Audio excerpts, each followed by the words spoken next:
Hello again, everyone. The Snowman here. The NFL season just a few weeks away. Fantasy football season's in full swing at the moment. Maybe this is the year that you take the plunge and join a fantasy football league for the first time. Well, we're going to go over all the basics today to get you set for that league, from all the different websites and options you have to play on to league formats, drafts, waiver wires, scoring. We're going to make this Fantasy Football 101 for all you football fanatics. And simply put, fantasy football is a game where you create your own team made of real players in the National Football League. Then you compete against other owners or friends in your league where you score points based off of the performance of your players in real NFL games. So you get to assemble your squad of all-stars and then root for your players as they play on Sundays. It's a lot of fun. Adds a little bit of intrigue to NFL games you normally wouldn't pay as much attention to if a player on your fantasy team is playing. And when we talk about fantasy football, there's really two main game types, either season long or daily fantasy. You can play daily fantasy games on places like DraftKings and FanDuel, but for this video, I'm going to focus more on normal season-long fantasy football. Let's talk about getting started. There's a multitude of sites at your disposal. You can use ESPN, Yahoo, NFL.com, Sleeper, DraftKings, FanDuel, just to name a few. In my experience, some sites like ESPN and Yahoo are more basic and easy to follow, while an app like Sleeper is better for seasoned fantasy vets as it allows for more customization. Once you pick your provider, you're ready to create or join a league. You can play against random strangers or in a private league against your family, friends, or whomever. Most fantasy football leagues have anywhere from 8 to 16 real-life players in a league. I'd say on average it's usually 10 or 12, but if you wanted to create a league with, say, 20 people, that'd be fine too. Once you're in a league, the biggest event is the draft. Most drafts take place 1 to 4 weeks before the start of the actual NFL regular season, but it's entirely up to you and your league mates. There's two main styles of drafts: snake drafts and salary cap drafts. In a snake draft, pick order is reversed each round, but it's pretty similar to how the real NFL draft is set up. Whoever picks first in the first round will then select last in the second round, and so on. You can see in this example that my team has the 9th pick in the first round, so then I'll be drafting second in the second round. In a salary cap draft, members take turns placing offers to sign players to your team. Each league member is given a specific budget or salary cap, and then it's essentially an auction for each player. You just place bids on NFL players that you want, but salary cap drafts can be a little bit more complex if you're just getting started with fantasy sports. Drafting should be very fun, though. I always recommend everyone getting together for in-person drafts if possible. Wear your jerseys, rep your teams, eat some pizza. Makes it a whole lot more fun. These were my guys back in college. I'm going to go through my snake draft now, selecting different players as my turn comes around. You can see in the middle, every fantasy site has their Masters rankings list, which ranks all the NFL players based on their projections for the upcoming season. So even if I haven't done that much research ahead of the draft, I can always default to using those rankings to help me make tough decisions. We'll get to the specific roster specs in a moment, but for now, I'm going to draft my players. Running backs and wide receivers are the positions you'll have the most of on your team. You want to pick them early and often. Of course, QBs and tight ends are important too. And then typically, if your league has defenses, kickers, or anything else like that, those are positions you can focus on later in the draft. But let's fast forward now. I finished up my snake draft, so let's take a look at my team. For ESPN default leagues, and I believe for most other sites as well, this is the default roster parameters. You select 9 starters and 7 bench players.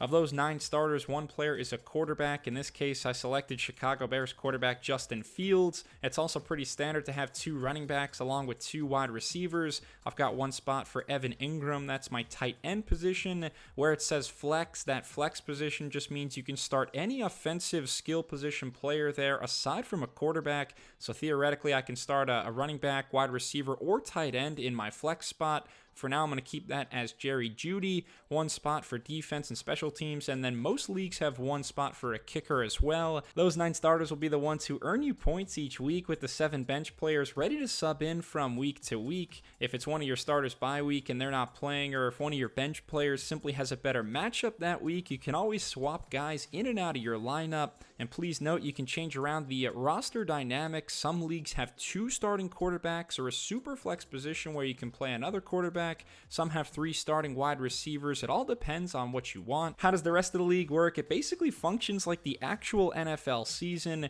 You're matched up against another league member each week. Whoever's team of players scores more points gets the win for that matchup. Then it's a different opponent the next week. Most fantasy football regular seasons are about 13 or 14 weeks, and then 2 to 4 weeks for the playoffs, since we have 18 weeks of actual NFL regular season to fit our fantasy year into.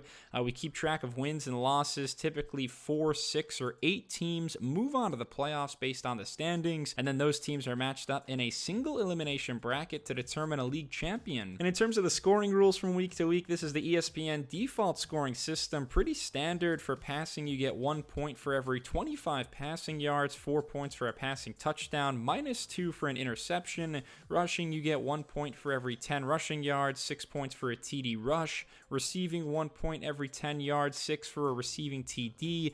This particular league is a PPR league, meaning points per reception, so I would also get 1 point for every reception that my players make. However, there are some leagues that are non-PPR or even half PPR, where you would get half a point for each reception.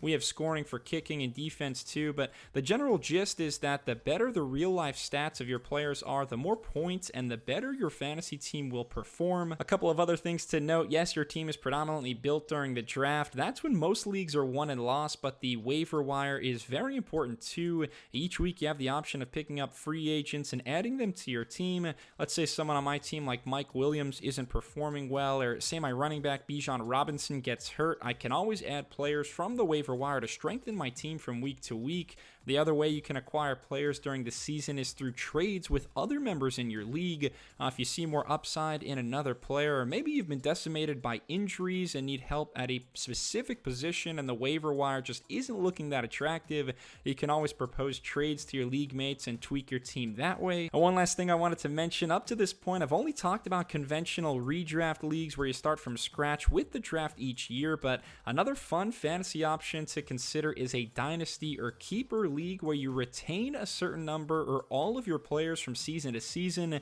There's a bit more strategy that goes into dynasty leagues, but I've been in one for 3 years and it's a lot of fun. There's more emphasis on the long term. Sometimes you have to prioritize youth over experience. You can trade future draft picks. It's really interesting. So if you have a solid group of friends or family and you're in fantasy football for the long haul, I highly recommend giving dynasty leagues a shot. Thanks a lot for watching my fantasy football explained video. Please leave a comment. Let me know if you have any questions still about league formats, rules, or anything like that, or how to get involved.